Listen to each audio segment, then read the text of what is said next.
অযথা কথা বাড়ায় লাভ নাই। তুমি আমাদের জন্য কিছু করতে পারবা কিনা সেটা আমাকে এখন ক্লিয়ার করে বলে দাও। আমাকে আর কয়েকটা দিন টাইম দাও প্লিজ। I am sorry. পরশু আরেকটা ইন্টারভিউ আছে, আই হোপ জবটা হয়ে যাবে। এটাই কিন্তু শেষ। আর মনে রাখো, একটা হ্যান্ডসাম স্যালারি মানে 50-60 হাজার টাকা, এমন না হলে কিন্তু আমার বাসা থেকে মানবে না। আচ্ছা, আমাদের নেক্সট কবে দেখা হবে? যদি জবটা পাও শুধুমাত্র তাহলেই দেখা করতে এসো, আদারওয়াইজ এটাই আমাদের শেষ দেখা।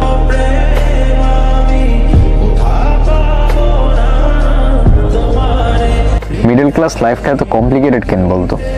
জানি না, কারণটা আমিও জানি না, কিন্তু একটা জিনিস জানি, এই কমপ্লিকেটেড লাইফের একটাই সলিউশন, টাকা।